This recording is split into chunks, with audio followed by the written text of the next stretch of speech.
Vest Shop, distributeur des produits électroniques grand public et du prêt-à-porter. Retrouvez les meilleures offres et promos des smartphones, laptops, accessoires et du prêt-à-porter à des prix inédits. Nos adresses: commune d'Engaliema, avenue Colonel Mongiba, numéro 3, quartier Bassoko, référence rond-point magasin Kintambo, à côté de la station Total. Limité 7e rue résidentielle, place commerciale, voire l'immeuble à l'Italia. Pour tout contact, appelez au 0425 016 33 65. PKM, c'est la qualité. PKM, C'est la différence. PKM. C'est la satisfaction. Puisque nous sommes tous Congolais, nous n'avons qu'une seule nation, la République démocratique du Congo, notre patrie. Nous avons le devoir de l'aimer et l'obligation de la faire développer à travers notre sens patriotique et nos belles actions. Chers patriotes, il est temps. Rejoignez-nous dans la campagne citoyenne et éducative de sensibilisation sur le changement de mentalité.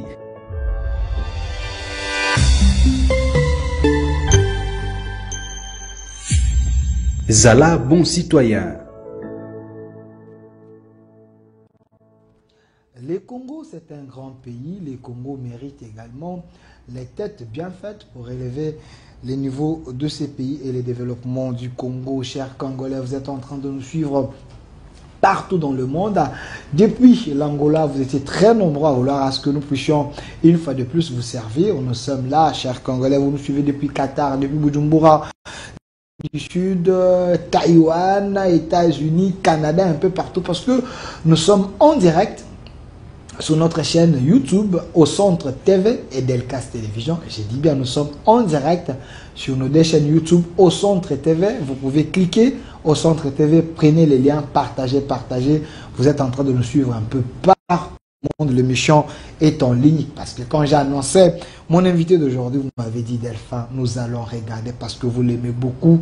Il dit de bonnes choses. Il est ici avec nous, ici sur l'Isemery Télévision, les temples de la démocratie, la chaîne qui est du bon côté de l'histoire, l'évêque général de l'église du Réveil du Congo, David Paul Olangi. Il est également vice-président de la fondation Olangi Oshwe. Il est aussi président de la Chambre de commerce de la République démocratique du Congo, Chambre de commerce nationale de la République démocratique du Congo. L'actualité, il était en Chine. Il vient d'atterrir aujourd'hui aux 2e exposition internationale de la chaîne d'approvisionnement en Chine. Donc c'était du 26 au 30 novembre 2024. Il est ici avec nous, David Paul Olangi. Soyez le bienvenu. Bonsoir, je suis heureux encore de me retrouver parmi vous ce soir. Et nous croyons que nous allons essayer d'aborder l'actualité pour éclairer un peu l'opinion publique congolaise et internationale. L'actualité, elle est abondante. Avec vous, nous avons des thématiques. À la première thématique, je précise bien que vous êtes l'évêque général de la République démocratique du Congo dans l'église du Réveil du Congo. Vous êtes l'évêque général, donc la bouche autorisée, l'homme qui a les messages pour l'église du Réveil du Congo. Je salue également les représentants légaux, les patriarches Ejiba Yamapia. Mais dis-moi, vous êtes là au nom de l'église. Nous allons vous poser des questions. La première thématique: l'RSC ou l'église du Réveil du Congo. Cette église, elle est d'accord avec le changement de la constitution ou la révision de la constitution, parce que le chef de l'État veut à ce que nous puissions changer cette constitution qui est une constitution écrite par les étrangers, la constitution des belgérants. Nous devons avoir notre propre constitution. On voulait avoir votre point de vue comme l'église. Et aussi la deuxième thématique: à faire emploi en République démocratique du Congo. Le chef de l'État a-t-il trahi le jeune? Il a dit il ne faut pas penser que c'est l'État qui donne l'emploi. Il a été attaqué dans les réseaux sociaux. Mais avec vous, comme à la chair, tout vous est permis. La dernière question, c'est la révélation de Roland Dallot qui a choqué la classe politique. Est-ce, si vous êtes à la chair, tout vous est permis? Merci beaucoup pour tes questions, mon cher ami Delphin. Premièrement, d'abord, j'aimerais dire, je crois que la fois passée, lorsque nous avons abordé le sujet de la Constitution, nous avons dit ceci. Une constitution, elle est donnée pour qu'elle évolue. Une constitution n'est pas définitive. Si elle était définitive, on aurait... nous avons dit ceci. Une constitution, elle est donnée pour qu'elle évolue. Une constitution n'est pas définitive. Si elle était définitive, on n'aurait jamais changé la constitution depuis 1960. Je crois qu'aujourd'hui, tout celui qui est de bonne volonté veut le meilleur pour le peuple congolais.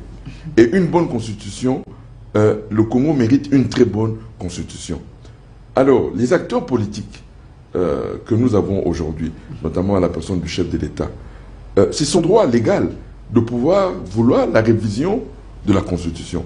Mais comme nous disons toujours, les mauvaises langues, les mauvaises intentions pourront dire non, il le fait parce que il veut briguer un troisième mandat. C'est ça en fait la grande question. La grande question de rester au pouvoir. Mais alors, est-ce que changer la constitution nécessairement fera de lui qu'il voudra rester au pouvoir, ou il le fait pour l'intérêt, comme moi je me réfère à ce qu'il a dit. Il a dit, moi je passerai. Il a bien dit ça. Il a dit, je passerai. Mais je le fais pour les générations futures. Donc, et moi, demain, qui sera au pouvoir?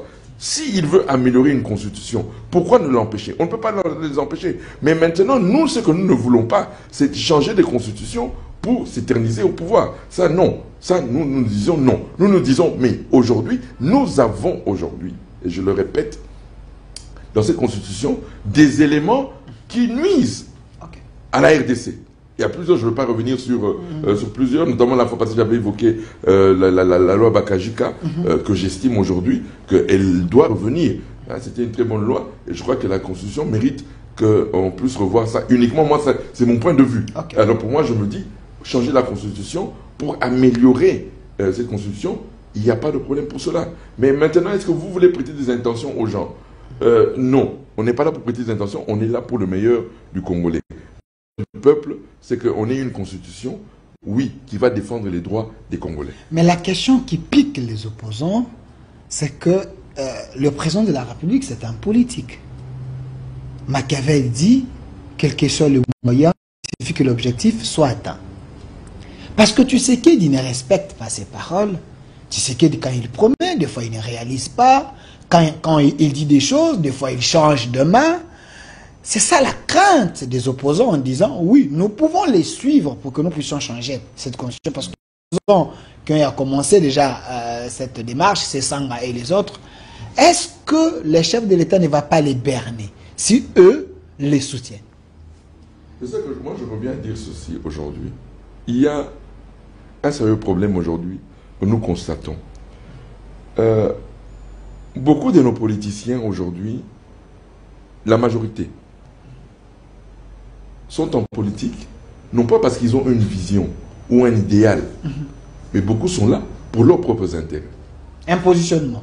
C'est-à-dire qu'aujourd'hui, si ces mêmes personnes-là étaient au pouvoir, qu'est-ce qu'ils feraient à leur place?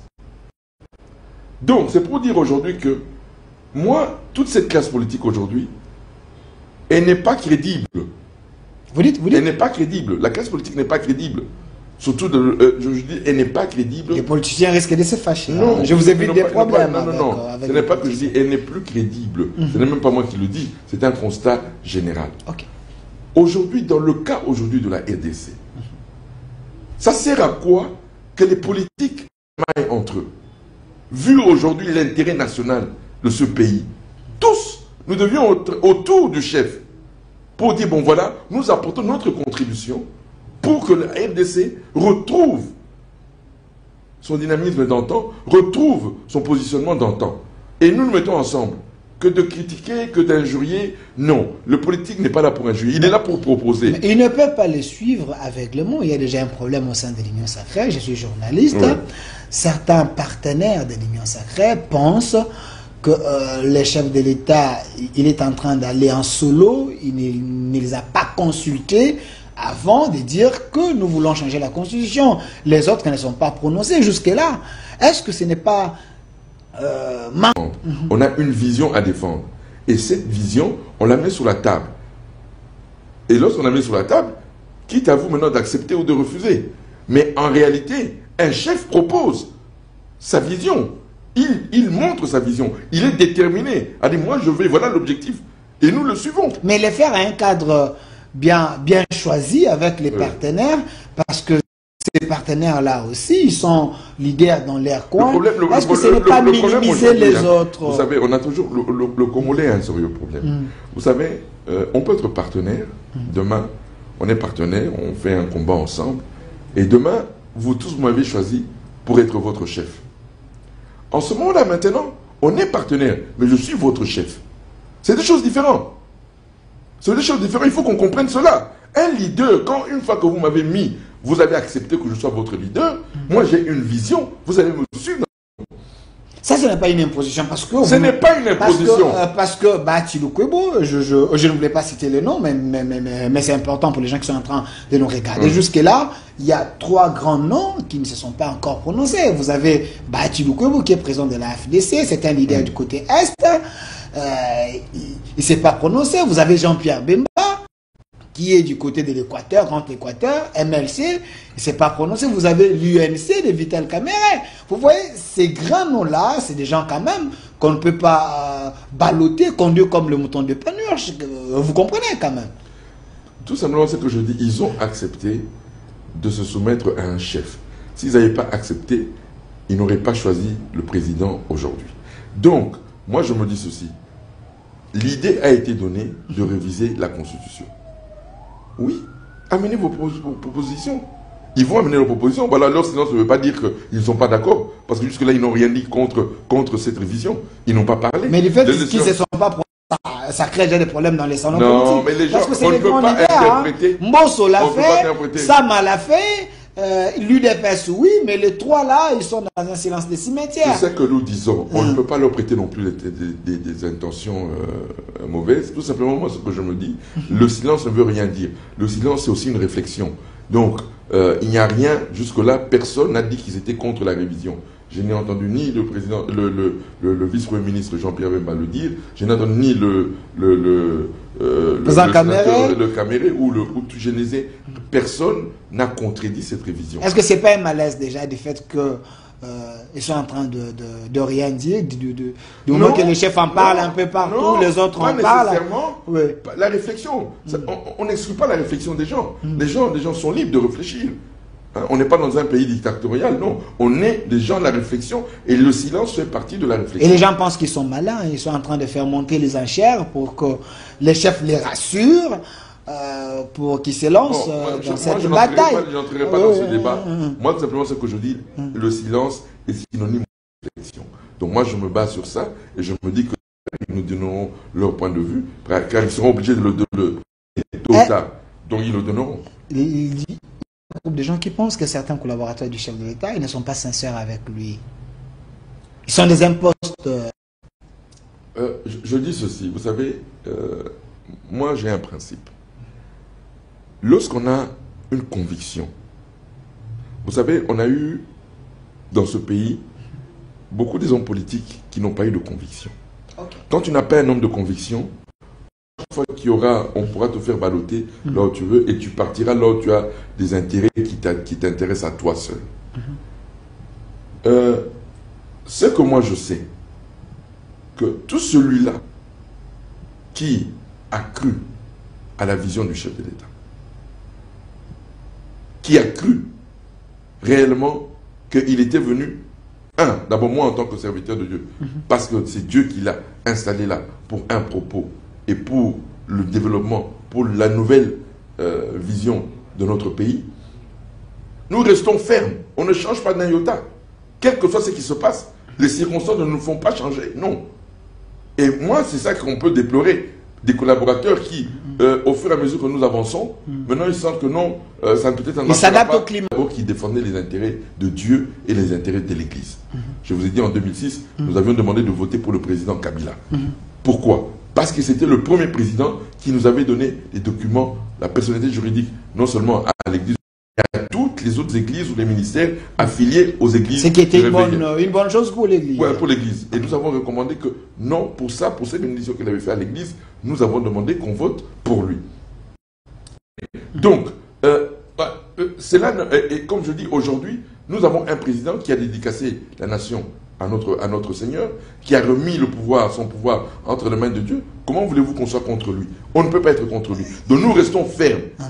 Il n'y a que vous qui voyez les choses de cette manière. Mais M. Massounda, j'aimerais avoir la photo du cardinal Ambongo qui ne pense pas de la même manière avec vous. Hein, la grande église du monde et du Congo, le cardinal Ambongo, récemment au Rwanda, qui a dit devant les évêques, devant le Rwandais, qu'il apprécie le sens de responsabilité,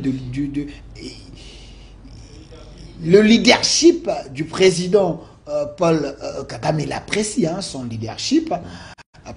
Il est en train de faire développer son pays. Certaines personnes pensent que c'est une manière de nous ridiculiser devant un pays agresseur.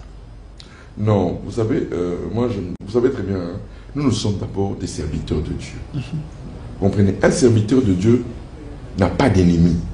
Vous dites? Un serviteur de Dieu n'a pas d'ennemi. Ok. Un serviteur de Dieu, il est là pour la paix, pour promouvoir la paix. C'est ça le rôle du serviteur de Dieu. Nous avons un poteau indicateur, il s'appelle Jésus-Christ. Jésus-Christ m'a dit ceci, je vous donne ma paix, je vous laisse ma paix, que le monde ne peut vous donner. Celui qui est un serviteur de Dieu est un porteur de paix, un messager de paix. C'est le cas du Canada. C'est-à-dire que moi je dis, je donne un exemple hier. Moi je suis venu, j'ai hier, qui était assis à mes côtés, c'était la ministre du Rwanda. Vous dites Hier, dans l'avion. En revenant de la Chine. Vous étiez avec la ministre du Rwanda. Moi, je me suis installé. La ministre de l'Environnement du Rwanda était à mes côtés. C'est insultant. Alors, comme l'évêque du Congo, vous devez quand même lui laisser un message. Alors, on a partagé. On a partagé. Et moi, je répète toujours. Je dis ça. Le Rwanda n'est pas l'ennemi de la RDC. Ok. Je répète, le Rwanda n'est pas l'ennemi de la RDC. Et vous vous souviendrez lorsque le président avait reçu son homologue rwandais à Goma.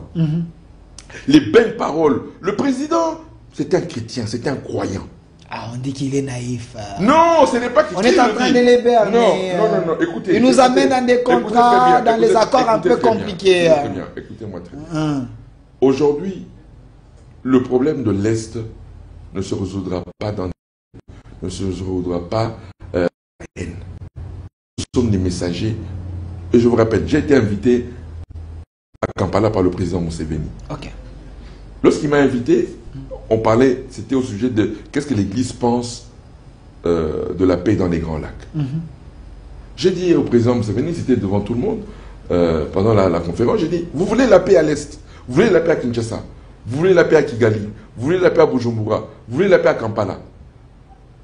Moi, j'ai celui qui m'a dit ceci. C'est mon Dieu, il m'a dit. Je vous laisse ma paix, je vous donne ma paix que le monde ne peut donner. La seule personne qui réglera le problème de l'Est, c'est notre Seigneur Jésus-Christ. Une fois qu'il est implanté, parce que c'est ça le grand problème aujourd'hui. Vous parlez de paix, mais de quelle paix vous voulez pour l'Est? La paix, si réellement il y a la paix des braves. Et je reviens, la paix des braves, c'est quoi? C'est de comprendre quel est le problème de l'Est. Le problème de l'Est, il faut qu'on se le dise. Et je le répète, la RDC n'est pas un don pour les Congolais seulement. La RDC est un don pour l'humanité. Il y a des nations que Dieu s'est choisi dans le monde pour partager ce que Dieu nous a donné avec le monde. Et cela ne va pas tuer la RDC. Nous avons toujours répété ceci. Et je ne cesse de le répéter. Tant que nous n'allons pas résoudre le problème, et le président l'a fait. Quand il est arrivé au pouvoir, il a dit nous allons partager ce que Dieu a donné au Congo. C'était ça. Mais c'est ça la naïveté de l'Église du Congo. Parce que vous avez un message qui réduit les efforts, qui réduit l'essence du patriotisme des Congolais. C'est comme si vous nous amenez devant Dieu.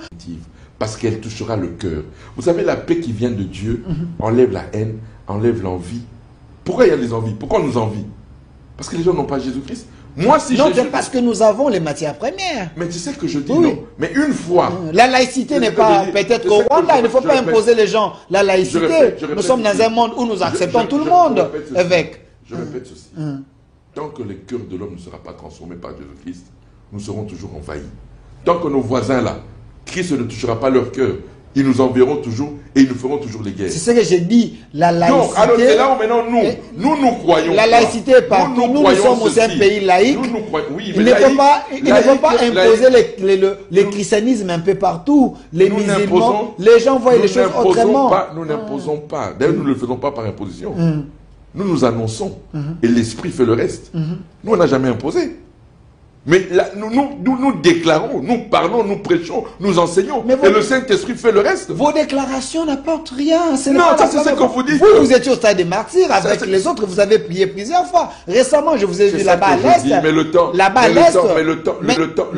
Mais rien ne change. Rien ne change. Non, ça c'est ça que vous dites. C'est ça que vous vous dites. Mais vous ne savez pas ce qui se passe. Ça c'est ça que vous vous dites.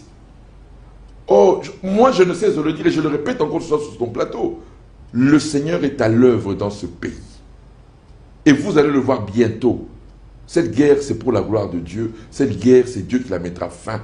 Et Dieu, lorsqu'il mettra fin à cette guerre, vous verrez la vraie paix à l'est de la République démocratique du Congo. Quand Ambongo dit au Rwanda que Paul Kagame est un président leader qui se bat pour le développement de son pays, mais ici, le même Ambongo, le cardinal Ambongo, dans une messe, il dit, vous voulez changer la constitution, est-ce que c'est la constitution qui va terminer la fin des Congolais, c'est la constitution qui va donner l'emploi aux jeunes, c'est la constitution, c'est la constitution, c'est la constitution. Est-ce que vous ne voyez pas que Ambongo, il est plus dans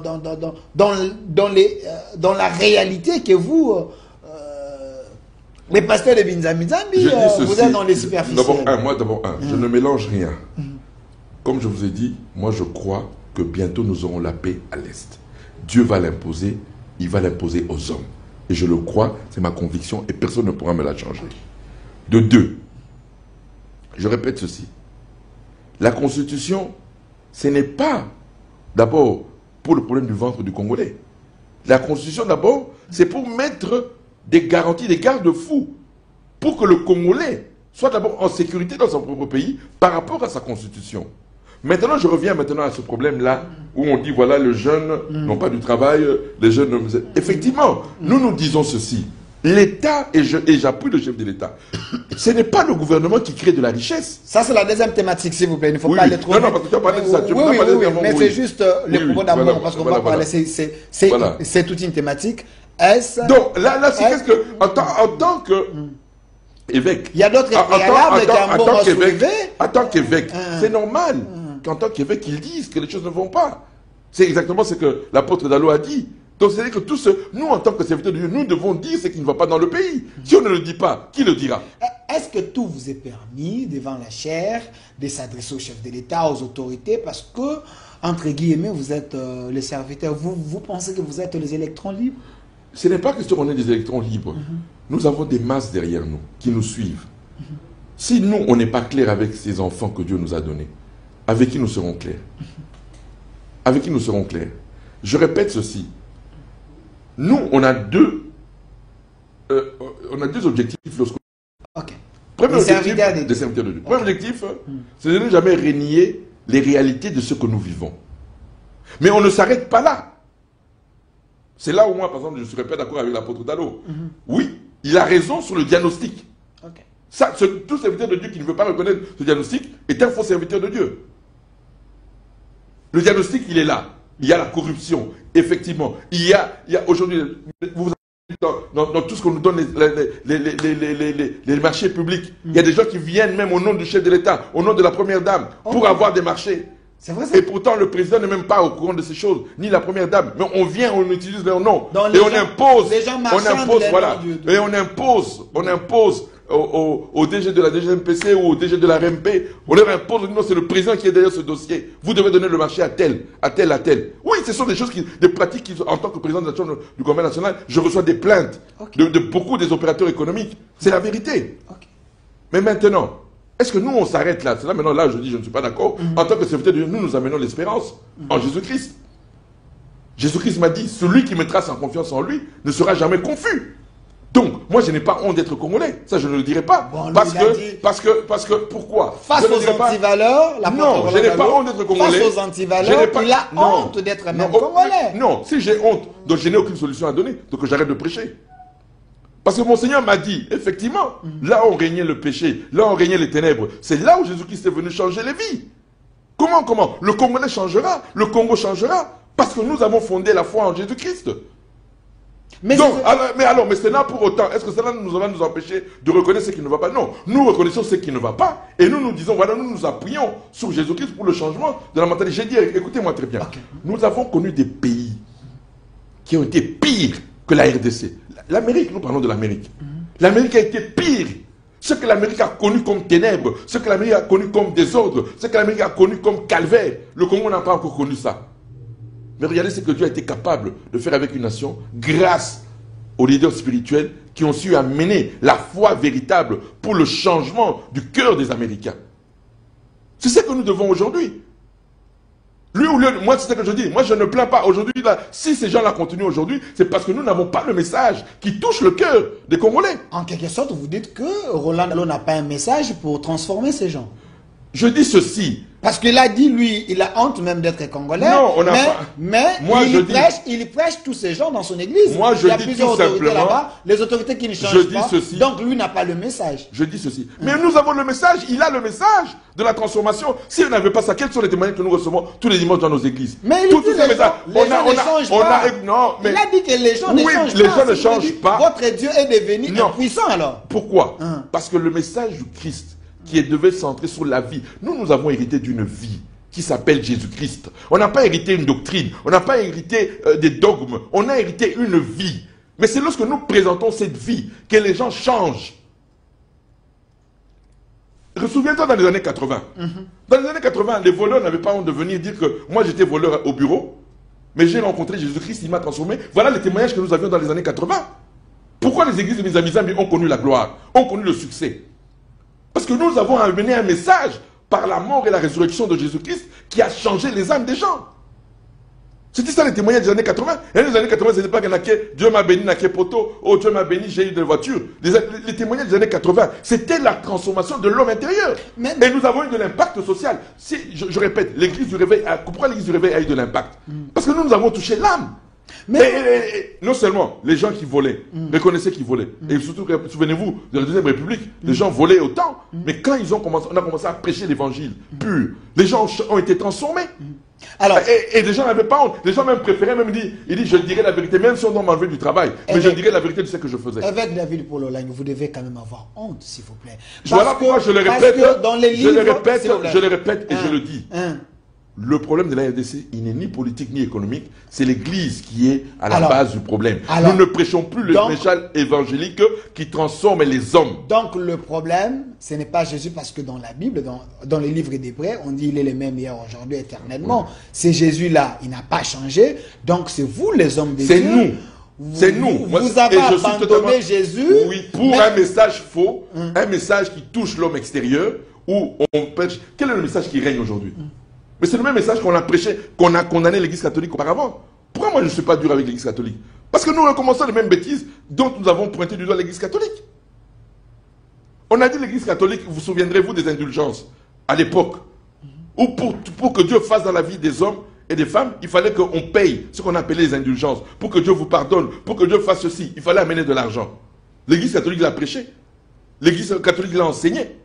Et nous avons critiqué cela. Nous, quand nous sommes venus avec le réveil, on a dit non, il n'y a que le nom de Jésus-Christ. Il n'y a que le nom de Jésus-Christ qui sauve. Il n'y a que le nom de Jésus-Christ qui pardonne. Il n'y a que le nom de Jésus-Christ. On a mis la foi des gens dans le nom de Jésus et nous avons eu des résultats. Et après, quel était le message? Venez avec ceci. Venez avec vos sacrifices. Venez avec ceci. Venez avec cela. Venez avec cela pour que Dieu fasse dans vos vies. Et vous voulez que Dieu agisse? Vous voulez que les hommes changent? Donc, aujourd'hui, en quelque sorte, on peut confirmer en disant que les politiciens vous manipulent, vous les hommes de Dieu. Ce n'est pas les politiciens. Vous êtes à l'air merci. Non, c'est nous-mêmes. Si Jésus existe, est en vous, donc Jésus est plus fort que ces manipulateurs. Comment vous laissez à la merci de ces politiciens? Pour que vous compreniez ce que je suis en train de dire et pour ceux qui nous suivent.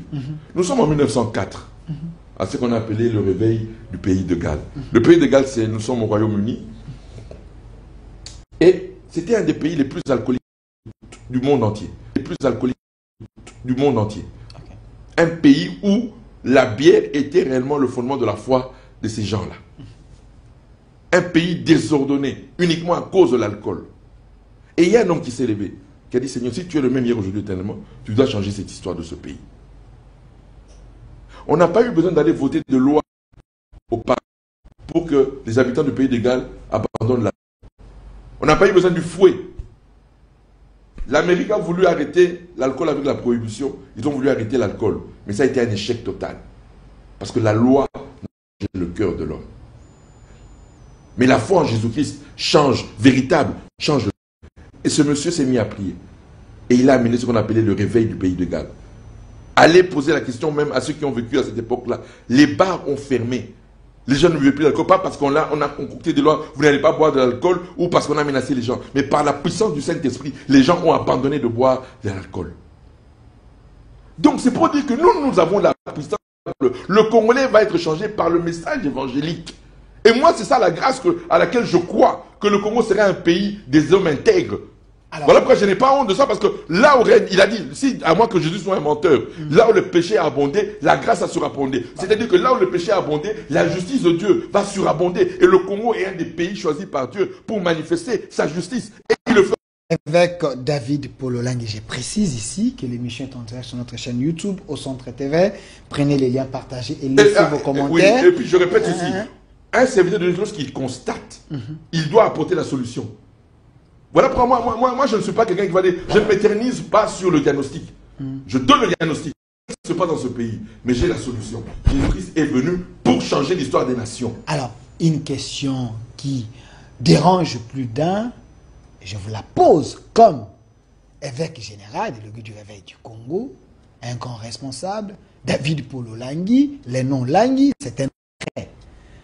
Je ne souhaite pas que vous puissiez tomber dans les pièges, mais je vous la pose quand même. Est-ce la dîme se donne seulement dans l'église et dans les paniers?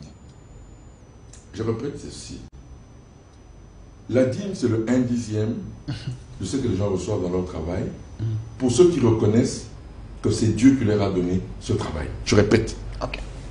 Si tu reconnais, tu as la conviction que, comme toi tu es à 10e rue ici, tu as eu ce travail par le Seigneur Jésus-Christ, et par amour et reconnaissance, le 1/10 de ton salaire, tu le donnes à ton Dieu. Là où tu pries, chez le serviteur chez qui tu es, ton pasteur, ou là où tu es, tu lui donnes ce 1/10 là, par amour et reconnaissance de celui-là qui t'a donné le travail. Dans la nouvelle alliance, on ne donne pas la dîme pour recevoir quelque chose. Ça, c'est une utopie et c'est un mensonge. Moi, je le donne. C'est un mensonge. On ne donne pas la dîme pour recevoir. Non.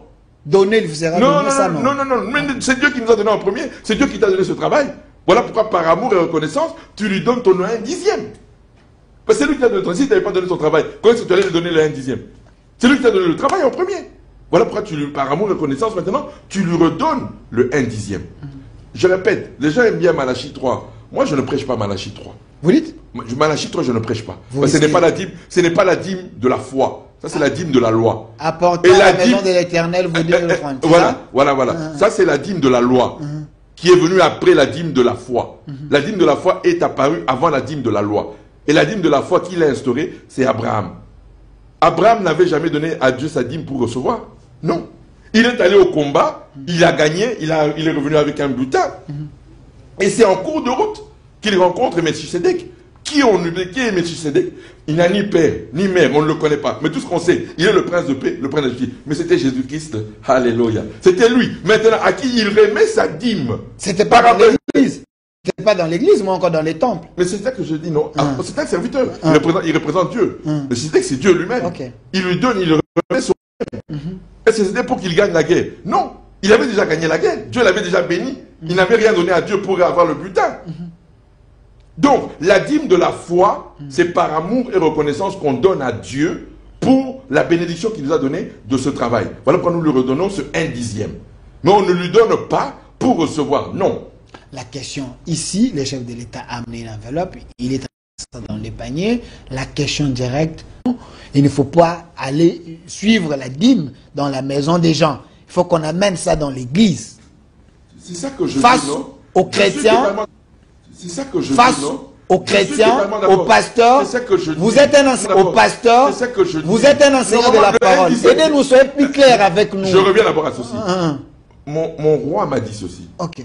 Quand ta main droite donne, que la main gauche ne sache pas. Plus clair avec nous. Je reviens d'abord à ceci. Mon roi m'a dit ceci. Ok. Quand ta main droite donne, que la main gauche ne sache pas que tu as donné. En réalité, moi, tu as ton 1/10 là, amène-le à l'autel du Seigneur. Si toi, le Seigneur t'a convaincu de venir me le donner, gloire à Dieu. Mais la dîme, logiquement, quand tu as eu ton salaire, tu as eu ton 1/10, ou tu as eu un bénéfice, tu as donné ton 1/10, va à l'autel, va donner. Et si tu veux, tu donnes sur l'autel, gloire à Dieu. Mais si l'Esprit te convainc de venir déposer à ton pasteur, gloire à Dieu, ça n'empêche pas. Donc l'endroit n'est pas... non, il n'y a pas d'endroit. On n'est pas spécifié dans la Bible. Les religieux, ça, ce sont des religieux. Okay. Moi, je ne suis pas un religieux. Sur le plan doctrinal, non, c'est l'intime conviction. C'est l'intime conviction. Tu es convaincu. Le Seigneur te dit, voilà, l'essentiel, c'est que tu lui remets à lui son 1/10 par amour et reconnaissance du travail qu'il t'a donné. Alors, avant de passer à notre sujet, M. Massounda, j'aimerais avoir la photo du représentant légal de l'Église du Réveil du Congo, je précise légal, évêque David Paul Olangi. Il est l'évêque général de l'Église du Réveil du Congo. Les deux, ils sont en train de conduire les recets. Les représentants légaux avaient demandé, a fait une vidéo, Papa Ejibayama par les patriarches, il a demandé pardon au président de la République, au nom de l'Église, par rapport aux actes et les paroles de Roland Dalo. Vous étiez en dehors du pays, êtes-vous d'accord avec ces pardons ou il fallait laisser des choses comme ça? Mais je répète ce que je vais encore me répéter pour que tu me comprennes. L'apôtre Dalo, dans son diagnostic, il a totalement raison. Et là où je ne suis pas d'accord avec lui, il n'avait pas dit qu'il a honte, parce que là, il renie sa foi. Parce que quand tu dis que tu as honte d'être Congolais, c'est que tu renies ta foi. C'est ce qui vous a touché, vous. Voilà, moi c'est ça. Voilà. Pour dire non. Okay. Au contraire, donne le diagnostic. Voilà ce qui se passe dans mon pays. Mais nous avons quelqu'un qui est allé à la croix et qui a porté la corruption en lui, qui a porté l'iniquité en lui, pour que le Congolais change. Mon pays changera, parce que nous vous annonçons un Dieu vivant. Nous vous annonçons Jésus-Christ de Nazareth, celui-là qui est mort et ressuscité pour transformer les nations, pour transformer les hommes. Mon pays aujourd'hui qui connaît la corruption, mon pays aujourd'hui qui connaît le vol, demain sera transformé, parce que nous prêchons un message évangélique qui a changé les nations, qui a changé l'histoire des pays. Voilà le deuxième volet. On ne s'arrête pas au diagnostic. Moi, tout prédicateur qui s'arrête au diagnostic n'apporte pas la vie. Okay. Le diagnostic, vous le donnez, mais on a le remède. Okay. Jésus a porté la corruption en lui. Il a accepté de devenir l'homme le plus corrompu sur la terre. Ce n'est pas le Congolais qui est corrompu aujourd'hui, mais c'est Jésus-Christ. Parce qu'il a la corruption en lui. Il a subi le jugement et la condamnation de la corruption en lui pour que le Congolais change. Donc, le prophète et les apôtres qui n'apportent pas la solution, ils ont carence. Mais oui, parce que oui, c'est comme, vous vous souvenez, à l'époque, à une époque là, beaucoup de gens diagnostiquaient, non, les gens sont dans le péché, les gens sont... Mais Jésus n'a jamais dit ça. Il dit oui, mais je sais, c'est ça l'état de l'homme. Voilà pourquoi moi je suis venu pour apporter la lumière.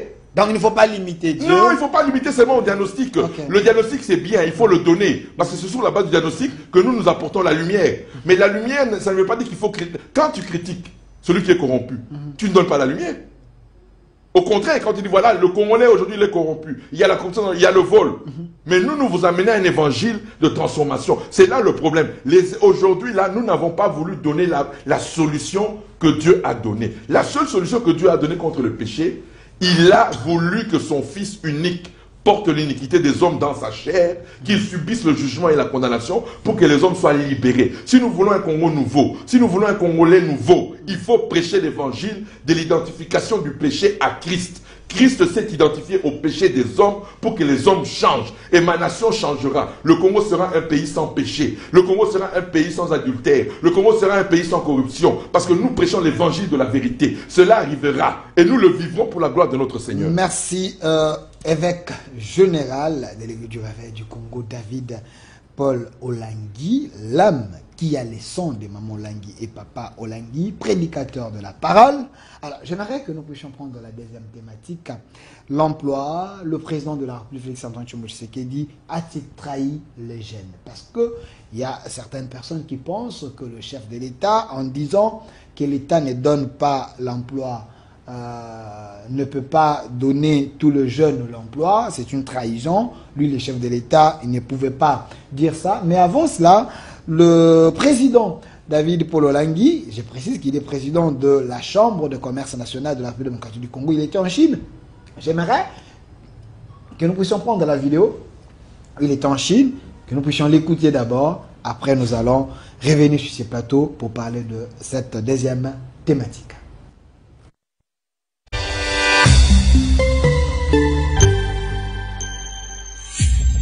Zala, bon citoyen.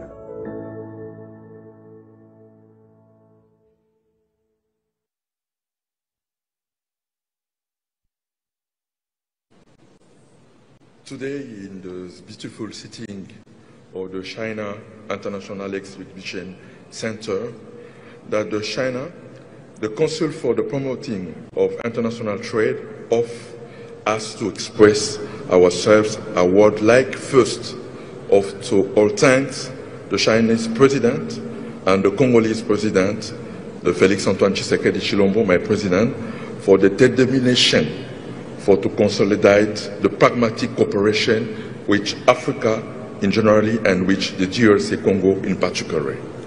This wish for bilateral relations toward a win-win strategic global partnership. The presence of the National Chamber of Commerce of DR Congo at this major event in Beijing is a part of this order of the two heads of state.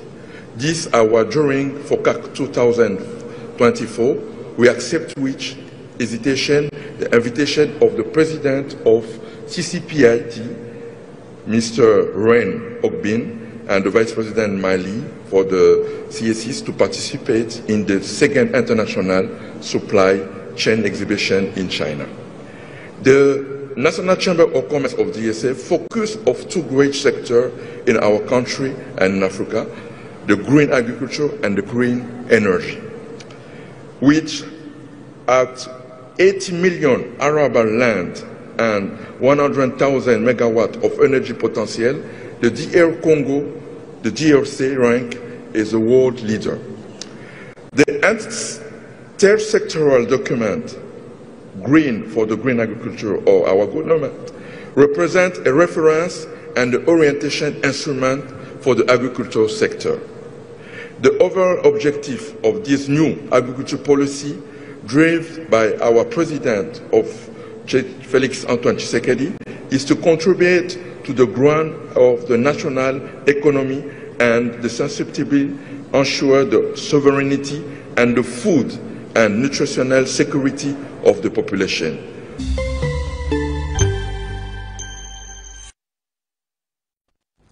David Paul Olangui, président de la Chambre de commerce nationale de la République démocratique du Congo. Vous étiez en Chine, c'est en anglais. Aidez-nous. C'était quoi? C'était quoi le message que vous avez dit devant les Chinois? On voit la salle était archi-comble, remplie, la RDC était valablement représentée. C'était quoi le message? D'abord, nous avons été invités par le Conseil chinois pour la promotion du commerce international, CCPIT, dont le président Ren Hong Robin m'avait invité personnellement, avec l'ANAPEX, nous étions accompagnés de l'ANAPEX, qui nous a accompagnés. C'était pour la deuxième exposition sur la chaîne d'approvisionnement en Chine dans plusieurs secteurs. Okay. Dans les secteurs, il y avait l'agriculture propre, dans l'agriculture verte, l'énergie propre, le véhicule intelligent, l'industrie. Donc c'était les thèmes lors de cette exposition. Et nous, en tant que Chambre de commerce nationale de la République démocratique du Congo, nous avions ciblé deux thèmes, l'agriculture verte et l'énergie propre. Et nous avons amené des produits de l'agriculture verte de la RDC, notamment le piment, la moringa, le manioc, qui a été très bien présenté. Je crois quand même qu'il y a le stand. Monsieur Massounda, donnez-nous le stand, là où il y avait nos produits. Nos produits, voilà, là où il y avait nos produits. Et nous avons été vraiment visités par plus des milliers de personnes qui sont passées devant notre stand et qui ont apprécié les produits congolais. Alors, c'était une manière de dire ceci. Et lors maintenant du thème sur l'agriculture verte, j'ai été orateur. On a demandé ensuite qu'on ait l'avis de la RDC sur cette agriculture verte que nous espérons, cette agriculture mature qui est là pour respecter l'environnement, respecter l'environnement. Et c'est cette agriculture que nous voulons promouvoir. Et la RDC a tous les potentiels pour réussir cette agriculture. Donc, c'était ça le point de vue de la RDC qu'on voulait à cette deuxième exposition. Alors, pour revenir à ce que vous aviez dit tout à l'heure, nous croyons la Chambre de commerce. Effectivement, que le président a raison. Le gouvernement n'a jamais été là pour créer de la richesse. Non. Ce n'est pas le gouvernement qui crée de la richesse. Non, le gouvernement est censé donner aux jeunes l'emploi. Parce que je me souviens, vous ne donnez pas aux jeunes l'emploi, écoutez, nous avons assez de chômeurs. Non. Partout là où l'État a voulu donner de l'emploi, ça a été un échec économique. Vous dites? Partout là où l'État a voulu donner de l'emploi, ça a été un échec économique. Les gens sont en train de nous Oui, suivre. et je Vous le risquez répète, d'être attaqués dans les réseaux sociaux. Allez me montrer un pays communiste qui a réussi. Aucun pays. Parce que c'est le plus. Chers internautes, laissez vos messages sur les liens YouTube au centre Je répète, allez me montrer un pays communiste qui a créé de la richesse. Ok. Aucun pays communiste n'a créé de la richesse. Lorsque nous sommes dans un système où l'État veut tout faire, ça n'a jamais créé de la richesse. Mais je répète ceci. L'État favorise la création de la richesse par le secteur privé. C'est le secteur privé qui crée de la richesse. Si la Chine a réussi mieux que la Russie, c'est pourquoi? Du point de vue politique, la Chine n'a pas changé. Okay. Le communisme reste le parti étatique en Chine. Mais la Chine a libéralisé son économie. C'est le libéralisme économique qui a rendu la Chine prospère. À la différence de la Russie, qui avait libéralisé et la politique et l'économie.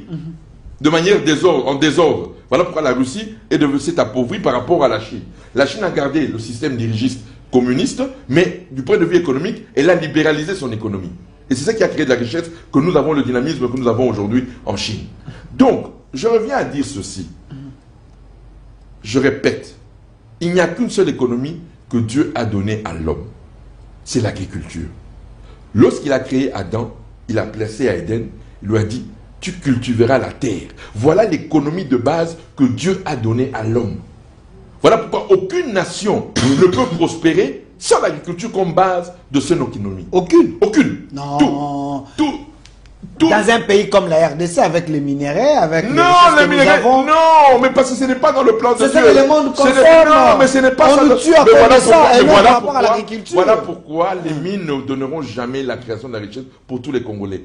Dieu nous a donné 80 millions de sols arables parce que Dieu savait que la RDC, le moteur de l'économie sera l'agriculture. C'est aux Congolais de prendre conscience que les millionnaires, les entrepreneurs qu'on veut, que le Congo aura, c'est dans le secteur de l'agriculture. Les gens ont des carrés miniers, c'est tout le monde qui sera là-bas ou là-bas, ainsi de suite. Il semble que c'est un secteur qui sont en train de donner. Mais c'est ça que je dis, mais comme un pays, selon le plan de Dieu, la première économie qui amène la prospérité dans un pays, c'est l'agriculture. Le Congo ne fera pas exception à ça. Aujourd'hui, vous avez votre manière de voir les choses. Non, ce n'est pas ma manière. Nous avons 64 ans. S'il vous plaît, nous avons 64 ans de l'indépendance. Vous pensez que certains Congolais n'ont pas conscience que nous avons 80 000 des terres arables ici pour cultiver? Oui, mais d'abord, on nous a empêchés de faire de l'agriculture pour consommer ce qui vient de l'Europe. On nous a empêchés? Mais oui, tout le système a été mis pour tuer l'agriculture locale. C'est des allégations graves. Hein, non, mais c'est la vérité. Parce qu'en moins de temps, qui vous a empêché? Mais écoutez un peu. Aujourd'hui, écoutons-nous très bien. Ok. Le système mondial a voulu que le tiers-monde consomme les produits finis de l'Occident. Si on avait développé notre agriculture, qui allait consommer les poulets qu'on vous envoie tous les jours, la bouffe qu'on nous envoie tous les jours là? Voilà pourquoi sciemment et même inconsciemment, on a tué l'agriculture. Alors que, moi je vous répète, en 1973, la RDC était producteur de plusieurs produits agricoles dans le monde et en Afrique. Et après, on a tué notre agriculture. Ce pays, si vous regardez, avant, quand les Belges partent en 1960, on te montre la carte agricole de la RDC. On était autosuffisant. Mais on a tué cette agriculture pour que nous consommons leurs produits qui viennent de l'autre côté. Non, c'était fait à dessein. Mais c'était ça. Sans ça, le Congo aurait connu une agriculture intense, une agriculture intensive, une agriculture qui allait amener de la création de la richesse, qui allait amener de l'emploi. C'est ça que nous défendons. Qu'est-ce qui a fait de la Chine la puissance? C'est l'agriculture. On connaît tous le riz. C'est le riz qui a fait parler de la Chine. Et la Chine n'oublie jamais son passé, que c'est l'agriculture qui a fait d'elle une grande puissance. Et même nous, dans les années 70 et 80, les Chinois qui étaient au Congo, c'était dans quel secteur? C'était dans le secteur de l'agriculture. Et aujourd'hui, les Chinois qui investissent en RDC, c'est plus dans les mines et dans les infrastructures. Et moi, je suis allé leur dire, j'ai dit non, il est temps maintenant que vous investissez maintenant dans l'agriculture, parce que le Congo ne connaîtra le développement que par l'agriculture, pas par les mines. est-ce que la RDC remplit les critères pour être soutenue par les pays sérieux comme la Chine et d'autres pays, parce que nous avons quand même besoin de l'apport des autres. C'est-à-dire qu'aujourd'hui, comme je dis, nous avons la volonté politique à travers le chef de l'État de faire de l'agriculture réellement le facteur de croissance dans notre pays. Les jeunes aujourd'hui que nous voyons là, aujourd'hui, les jeunes. Les jeunes abandonnés par ils ne sont pas abandonnés. Ils ne sont pas abandonnés par le pouvoir. Ils sont ici dans les rues en train de faire des cabines, en train de faire des petits boulots. Mais moi, là où je suis en train de dire là, c'est là où je suis en train et nous allons le proposer, la Chambre de commerce, le proposer et au président de la République, et au Premier ministre, et au ministre d'État en charge de l'agriculture, de dire voilà, vous dites que nous avons 80 millions de terres arables. Comment pouvons-nous sortir ces jeunes de la pauvreté, de la délinquance, alors que nous avons 80 millions de terres arabes, dont nous disons que nous avons. Mais qu'est-ce que nous en faisons? Nous allons les laisser comme ça? Ces jeunes-là, aujourd'hui, nous pouvons faire d'eux des entrepreneurs. Parce que moi, je ne veux pas une agriculture. Si l'agriculture, c'est parce qu'on a une agriculture des assistés. Quand tu es un assisté, tu n'as aucun retour de rentabilité. Mais quand tu es entrepreneur, tu as le devoir de rentabilité. Donc, cette agriculture d'assister, on n'en veut plus. C'est ça que les ONG nous amènent ici. On veut assister cette agriculture. Non, ça ne produit pas de la richesse. Mais si on fait de tous ces jeunes aujourd'hui, demain, là, des entrepreneurs, on les forme, on les encadre, il n'y a pas besoin d'aller à l'université pour ça. Il y a une formation pour ça. Et on donne à chaque Congolais, il y a 80 millions de terres arables. C'est-à-dire que chaque Congolais peut avoir au moins un hectare. Et un hectare devient son entreprise. Tous ces jeunes-là, on peut leur donner de l'emploi dans l'agriculture. Et indépendamment. C'est pas que non, ils vont dépendre des gens. Non. Parce que moi, je dis, à la langue, on parle de ces terres, mais qu'est-ce qu'on fait de ces terres? L'État n'est plus là. Et nous allons aussi avoir une discussion avec le ministre des Affaires foncières pour dire que non, on n'a pas besoin que vous vendiez. Parce que ces terres-là, vous ne faites rien avec ces terres-là. Aujourd'hui, s'il y a des structures sérieuses dans le secteur privé, l'État doit accompagner en cédant ces terres. Et c'est comme ça que nous allons sortir de la pauvreté, que nous allons sortir de cette léthargie que nous avons aujourd'hui dans notre économie. Donc, aujourd'hui, l'État doit mettre le cadre légal pour favoriser l'émergence du secteur privé, surtout dans le secteur de l'agriculture. Alors, M. David Bololangui, parce que vous êtes président de la Chambre de commerce de la République démocratique du Congo, j'aimerais quand même citer avec cette question le ministre de l'économie. Il a réduit le prix de produits pétroliers. Donc ça, les gens pensaient que ça pouvait résoudre quand même certains problèmes, mais nous constatons ici à Kinshasa, je ne sais pas si ça concerne aussi les ministres des Transports, il y a les embouteillages impossibles. Vous sillonnez le monde, qu'est-ce qu'il faudrait faire pour terminer ces problèmes? Parce qu'apparemment il y a des gens qui meurent en route, les ambulances qui sont bloquées. C'est compliqué quand même. Bon, d'abord, je reviens d'abord sur le problème de base d'abord. Hein. Ça ne réussira pas, cette baisse des prix de carburant, parce qu'elle a été mal faite. Elle a été mal faite. Il semble que la décision était une meilleure décision. Il a été félicité par plusieurs personnes. Non. Il a facilité quand même. Je reviens sur l'État paye pour les Congolais. Je dis ceci. Lorsque vous prenez des solutions qui ne sont pas le fondement de la solution, mais c'est comme on dit, temporaire, on vient juste, au fait, on s'attaque de nos produits pétroliers, réside à ce que nous n'avons pas des Congolais dans ces secteurs. Vous dites? Nous n'avons pas des Congolais que l'État aide dans ces secteurs. Mais nous avons le pétrole ici à Mwanda, nous avons... Non, je répète, qui détiennent ça? Ce sont les multinationales. Ok. Qui détiennent ça? Ce sont les multinationales. Ok. Ce sont les multinationales. Les multinationales aujourd'hui dirigent la politique pétrolière de notre pays. Le gouvernement n'a aucun mot à dire. Aujourd'hui, je vais dénoncer nous dénonçons, et je salue au passage le président des pétroliers nationaux, M. Mankondo, Makonda, que j'aime beaucoup, parce que c'était un monsieur qui se bat. Et nous voulons que l'État, si le ministre de l'économie, le vice-premier ministre en charge de l'économie est sérieux dans ce qu'il fait, aujourd'hui il doit soutenir les pétroliers congolais. Vous savez qu'un Congolais, pour importer un bateau, les Congolais peuvent importer des bateaux. Les Congolais. Les Congolais, on a des Congolais qui ont l'argent, ils ont la capacité pour importer des bateaux chaque mois. Okay. Des dizaines de bateaux chaque mois. Mais où se trouve la difficulté?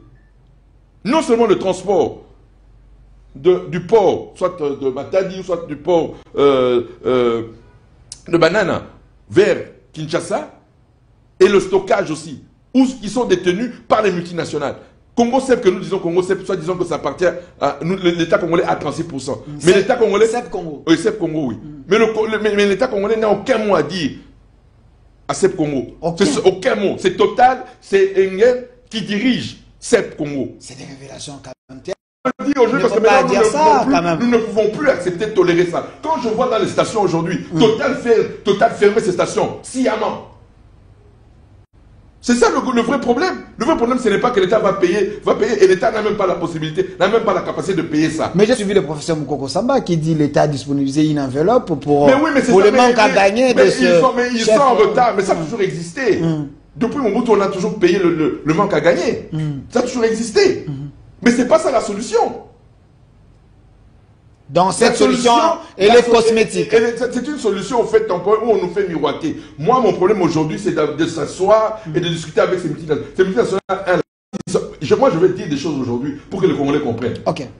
Les ministres qui sont en charge de ces secteurs-là sont les premiers qui deviennent des millionnaires quand ils sont installés. Ces multinationales sont là pour corrompre les politiques. Vous dites? Je répète, ces multinationales sont là pour corrompre les politiques. Pour que, on ne libéralise pas les stockages. Parce qu'aujourd'hui, là, vous savez que pour stocker, par exemple, ici à l'ouest, le monopole est à Congo CEP. Et qui détient Congo CEP? C'est Total et Engen. Donc, c'est-à-dire qu'en priorité, ce sont leurs produits qui sont obligés de passer par là. Au détriment des Congolais qui peuvent venir avec un bateau, on va vous dire, voilà, non, attendez, c'est plein jusque pour 6 mois. Donc, vous n'avez pas de droit. Et donc, toi, tu fais venir un bateau et tu n'as pas la capacité de pouvoir faire sortir ton pétrole que tu as ramené. Donc le problème aujourd'hui... Ça c'est une mauvaise stratégie pour nuire moi je veux les entrepreneurs. La volonté politique. Ces multinationales-là ne peuvent pas nous mener en bateau. Le président Obasanjo, quand il est arrivé en 1999, nous ne cessons de le répéter. Il a dit maintenant les nationaux, c'est à votre tour maintenant. Qui est fort dans tel secteur? Tel. On leur a amené tout ce qui était. Il y a des Congolais qui sont forts dans le secteur pétrolier, mais qui triment. Mais c'est le souhait du chef de l'État quand il dit qu'il veut faire des Congolais les millionnaires. Oui, mais maintenant, c'est ce que je dis, mais il faut aller jusqu'à là-bas, il faut aller jusqu'au fond. C'est que maintenant, lui, il faut confronter ces multinationales. Moi, je veux qu'aujourd'hui, on avait essayé, à l'époque, le président Kabila avait autorisé que M. Ledia ait son propre port et son propre besoin de stockage. Donc, aujourd'hui, il est temps maintenant qu'on libéralise ce secteur-là. Ces multinationales ne peuvent pas avoir le monopole chez nous. Non. Ils ont le monopole du stock, des dépôts de stockage. Ils ont le monopole du pipeline. Ce sont ces gens. Alors que le Congo, l'État congolais a 36%. Mais si l'État congolais n'a pas d'argent pour faire venir les présidents, mais qu'elle aide alors les nationaux. Et on tue les deux grandes compagnies congolaises, Gobi et Sinodrog, qui n'ont pas d'argent pour pouvoir importer, parce qu'eux-mêmes n'importent pas. Ils n'importent pas de carburant. Ils n'ont pas les moyens pour ça. Mais il y a des Congolais qui ont les moyens pour ça. Qu'on les soutienne, qu'on les aide. Merci. Merci, Président David Polo Langui. Je vous donne 10 secondes. Qu'avez-vous envie de dire que vous n'avez pas dit? C'est votre mot de la fin. On retient quoi? Aujourd'hui, je vais simplement dire à mes compatriotes que le Congo a un avenir.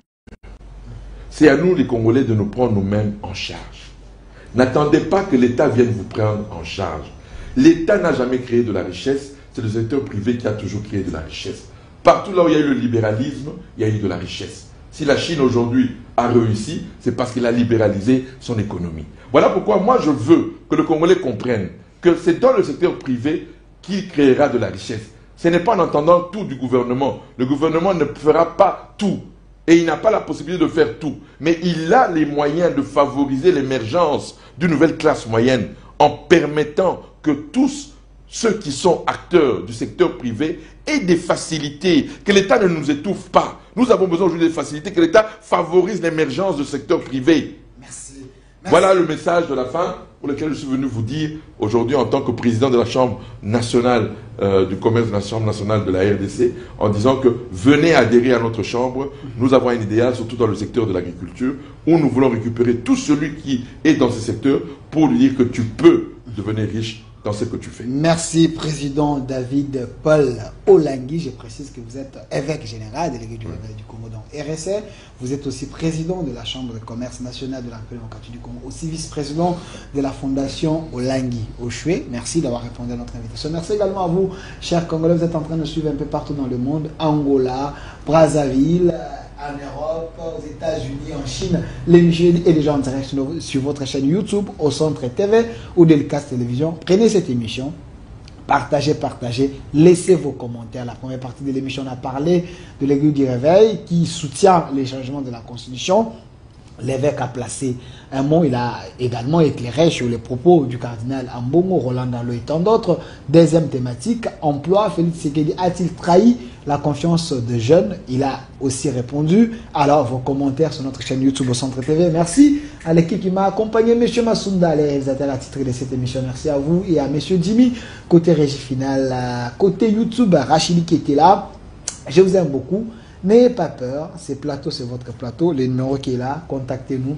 Nous pouvons également vous recevoir. Et notre RDC est possible. Au revoir.